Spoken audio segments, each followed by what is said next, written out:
ವೀಕ್ಷಕರೇ, ದಾವಣಗೆರೆ ದಂಗಲ್ ಮತ್ತು ಬಾಗಲಕೋಟೆ ಬಳಿಕ ಇದೀಗ ಹಿರಿಯೂರು ಉಪಚುನಾವಣೆ ಲೆಕ್ಕಾಚಾರ ಸಚಿವರಾಗಿದ್ದಂಥ ಸುಧಾಕರ್ ಅವರ ಅಕಾಲಿಕ ನಿಧನದಿಂದಾಗಿ ಮೊನ್ನೆ ಅಷ್ಟೇ ಸುಧಾಕರ್ ಅವರ ನುಡಿ ನಮನ ಕಾರ್ಯಕ್ರಮ ತುಂಬ ದೊಡ್ಡ ಮಟ್ಟದಲ್ಲಿ ನಡೀತು. ಹಿರಿಯೂರಿನಲ್ಲಿ ಮುಖ್ಯಮಂತ್ರಿಗಳು, ಉಪಮುಖ್ಯಮಂತ್ರಿಗಳು, KPCC ಅಧ್ಯಕ್ಷರು, ಇಡೀ ಕಾಂಗ್ರೆಸ್ ಸಂಪೂರ್ಣವಾಗಿ ಅಲ್ಲಿ ನಿಂತಿತ್ತು ಸುಧಾಕರ್ ಅವರಿಗೆ ಗೌರವ ನಮನವನ್ನು ಸಲ್ಲಿಸೋಕೆ. ಹಾಗಾದರೆ ಹಿರಿಯೂರು ಉಪಚುನಾವಣೆಯ ಕಾಂಗ್ರೆಸ್ನ ಅಭ್ಯರ್ಥಿ ಯಾರು? ಟ್ರಯಾಂಗಲ್ ಫೈಟ್ ಖಂಡಿತವಾಗಲೂ ಇದೆ. ಆಸ್ಪಿರೆಂಟ್ಗಳು ಬೇಕಾದಷ್ಟು ಜನ ಇದ್ದಾರೆ. ಅದರಲ್ಲೂ ಸುಧಾಕರ್ ಅವರ ಪುತ್ರ ಸುಹಾಸ್ ಮೊದಲ ಆದ್ಯತೆ. ಏನಂತೀರ? ಇದು ಪರಂಪರೆಯ ದೃಷ್ಟಿಯಲ್ಲಿ ಬಂದ್ರೆ ಮೊದಲ ಆದ್ಯತೆ.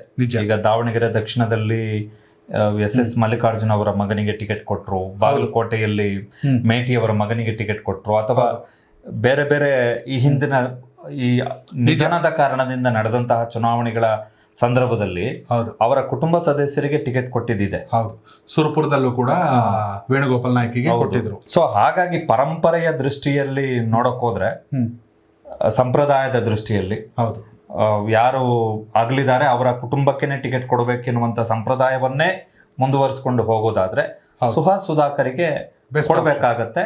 ಸಂಪ್ರದಾಯ ಮತ್ತು ಅನುಕಂಪದ ಆಧಾರದ ಮೇಲೆ ಚುನಾವಣೆ ಮಾಡುತ್ತೆ ಕಾಂಗ್ರೆಸ್. ಹಾಗೇನೆ DK ಶಿವಕುಮಾರ್ ಅವರು ಅಂದ್ರೆ ಸುಹಾಸ್ ಅವರು ಮೊದಲ ಆದ್ಯತೆ, ಇದರಲ್ಲಿ ಯಾವುದೇ ಡೌಟ್ ಇಲ್ಲ. ಒಂದು ವೇಳೆ ಜಾತಿ ಲೆಕ್ಕಾಚಾರ, ಸಮುದಾಯವರ ಲೆಕ್ಕಾಚಾರ, ವೋಟ್ ಬ್ಯಾಂಕ್ ಲೆಕ್ಕಾಚಾರ, ಅಲ್ಪ ಮತಗಳಿರುವಂಥ ಜೈನ ಸಮುದಾಯದಲ್ಲೂ ಕೂಡ ಸುಧಾಕರ್ ಅವ್ರು ಗೆಲ್ತಿದ್ರು ಅಂದರೆ ಅವ್ರ ವರ್ಚಸ್ಸು ಇಂಡಿಪೆಂಡೆಂಟ್ ಆಗಿ ಗೆದ್ದಿದ್ರು. ಹೌದು, ಪಕ್ಷೇತರವಾಗಿ ಕೂಡ ಗೆದ್ದಿದ್ರು. ನಾವು ಕೂಡ ಅಲ್ಲಿ ಜನರನ್ನ ಮಾತಾಡ್ಸಿದ್ದೀವಿ. ಸುಹಾಸ್ ಈಗ ಹೊರಗಡೆ ಬರ್ತಿದ್ದಾರೆ ಅಂತ ಹೇಳ್ತಿದ್ದಾರೆ. ಓಕೆ, ಆಲ್ಮೋಸ್ಟು ಅವ್ರಿಗೆ ಆ ಎಬಿಲಿಟಿ ಇದೆ. ದಾವಣಗೆರೆಯಲ್ಲಿ ಸಮರ್ಥ ಗೆದ್ದರು, ಬಾಗಲಕೋಟೆಯಲ್ಲಿ ಮೇಟಿ ಮಗನು ಗೆದ್ದರು, ಇಲ್ಲೂ ಇವ್ರು ಗೆಲ್ತಾರೆ ಅನ್ನೋ ಲೆಕ್ಕಾಚಾರ. ಆದರೆ ಸಮುದಾಯ ಅಂತ ಬಂದಾಗ ಆಕಾಂಕ್ಷಿಗಳು ತುಂಬ ಜನ ಇದ್ದಾರೆ. ಅದರಲ್ಲೂ ಸರ್ಕಾರಿ ಅಧಿಕಾರಿಯಾಗಿದ್ದಂತಹ ಸಣ್ಣ ಚಿತ್ತಯ್ಯ ಅವರ ಹೆಸರು ದೊಡ್ಡ ಮಟ್ಟಕ್ಕೆ ಕೇಳಿಬರುತ್ತೆ. ಬಿಕಾಸ್ ಆಫ್ ಅನುಭವ, ನೀರಾವರಿ ಎಕ್ಸ್ಪರ್ಟು, ವಿದ್ಯಾವಂತರು, ಅಲ್ಲದೆ ಸರ್ಕಾರಿ ಹುದ್ದೆಯಲ್ಲಿದ್ದಾಗ ಕೂಡ ಜನಸೇವೆ ಮಾಡ್ಕೊಂಡು ಬಂದಿದ್ರು. ಅಲ್ಲದೆ ಅಲ್ಲಿರುವಂಥ ಅತಿ ದೊಡ್ಡ ಸಮಸ್ಯೆನೇ ನೀರಾವರಿ.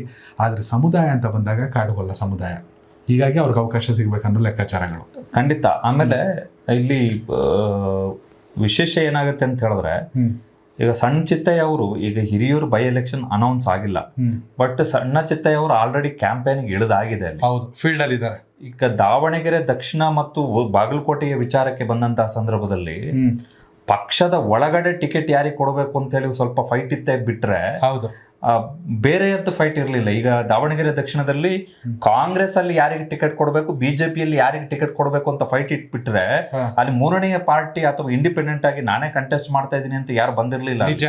ಇಷ್ಟು ಇಂಟೆನ್ಸಿವ್ ಆಗಿ. ಈವನ್ ಬಾಗಲಕೋಟೆಯಲ್ಲೂ ಕೂಡ ಅಷ್ಟೇ, ಯಾರು ಬಂದಿರಲಿಲ್ಲ. ಹಾಗಾಗಿ ಏನಾಯ್ತು ಅಂತ ಹೇಳಿದ್ರೆ, ಟಿಕೆಟ್ ಕೊಡುವಂತ ಸಂದರ್ಭದಲ್ಲಿ ಪಕ್ಷ ಯಾವ್ದನ್ನ ಫೈನಲ್ ಮಾಡ್ತು ಆ ರೀತಿ ಒಪ್ಕೊಂಡ್ರು. ಬಟ್ ಹಿರಿಯೂರಿನ ವಿಚಾರಕ್ಕೆ ಬಂದಂತ ಸಂದರ್ಭದಲ್ಲಿ ನೀವು ಸಣ್ಣ ಚಿತ್ತಯ್ಯ ಅವರ ಬಗ್ಗೆ ಹೇಳಿದ್ರೆ, ಅವ್ರು ಆಲ್ರೆಡಿ ಕ್ಯಾಂಪೇನ್ ಸ್ಟಾರ್ಟ್ ಮಾಡ್ಬಿಟ್ಟಿದ್ದಾರೆ. ಎಲ್ಲ ಒಂದ್ ಕಡೆ ಪಕ್ಷದಿಂದ ಸಿಗ್ಲಿಲ್ಲ ಅಂದ್ರು ಪಕ್ಷೇತರವಾಗಿ ಸ್ಪರ್ಧಿಸ್ತೀನಿ ಅನ್ನೋ ಮಟ್ಟ ಕ್ಯಾಂಪೇನ್ ಶುರು ಮಾಡ್ಬಿಟ್ಟವ್ರೆ. ಇನ್ನೊಂದು ಸೋಮಶೇಖರ್, ಈ ಹಿಂದೆ ಸ್ಥಳೀಯ ಸಂಸ್ಥೆ MLC ಚುನಾವಣೆಯಲ್ಲಿ ಸ್ಪರ್ಧಿಸಿದ್ರು. ಮನುಷ್ಯ ಕುರುಬ ಸಮುದಾಯಕ್ಕೆ ಸೇರಿದವರು, ಆದರೆ ಕಾಂಗ್ರೆಸ್ನಲ್ಲಿ ಪ್ರತಿಯೊಬ್ಬರಿಗೂ ಬೇಕಾಗಿರುವಂಥ ಸರಳ ಸಜ್ಜನಿಕೆಯ ವ್ಯಕ್ತಿತ್ವ ಸೋಮಶೇಖರ್ ಅವ್ರದ್ದು. ಇತ್ತೀಚೆಗಷ್ಟೇ ಅವ್ರ ಬರ್ಡೇ ಆಗಿತ್ತು, ಚಾಪರಲ್ಲಿ ಬಂದಿದ್ರು, ಚಿತ್ರದುರ್ಗಕ್ಕೆ ಬಂದು ಹೆಲಿಕಾಪ್ಟರಲ್ಲಿ ಬಂದು ಬರ್ಡೇ ಮುಗಿಸಿ, ಅಲ್ಲದೆ ಅವ್ರ ಮನೆ ಗೃಹ ಪ್ರವೇಶಕ್ಕೆ ಏನೋ ಅನ್ಕೋತೀನಿ, ಗುಡ್ಲಿ ಪೂಜೆಗೆ ಏನೋ ಸತೀಶ್ ಜಾರಕಿಹೊಳಿ ಅವರು ಬಂದಿದ್ರು.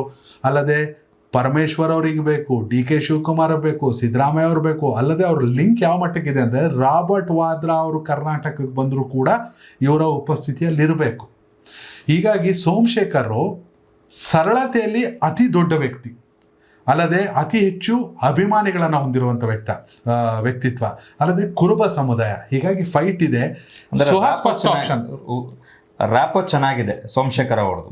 ನಿಜ ಫ್ರಮ್ ದ ವೆರಿ ಬಾಟಮ್, ಅಂದ್ರೆ ದ ಗ್ರೌಂಡ್, ಸಾಮಾನ್ಯ ಕಾರ್ಯಕರ್ತನಿಂದ ಹಿಡಿದು ಹೈಕಮಾಂಡ್ ವರೆಗೂ ಕೂಡ ನೀವು ಹೇಳಿದ ಪ್ರಕಾರ ನಿಜ ರ್ಯಾಪೋ ತುಂಬಾ ಚೆನ್ನಾಗಿದೆ. ತುಂಬಾ ಅದು ಬೇಕದು ನಿಜ. ವ್ಯಕ್ತಿಯಾಗಿ ಸೋಮಶೇಖರ್ ಸಾಕಷ್ಟು ಜನಕ್ಕೆ ಬೇಕು, ಅಲ್ಲದೆ ವ್ಯಕ್ತಿಯಾಗಿ ಚಿತ್ರದುರ್ಗ ಜಿಲ್ಲೆಗೆ ಅವರ ಕೊಡುಗೆ ತುಂಬ ಬೇಕು. ಹೀಗಾಗಿ ಸೋಮಶೇಖರ್ ಹೆಸರು ಕೇಳಿ ಬರುತ್ತೆ.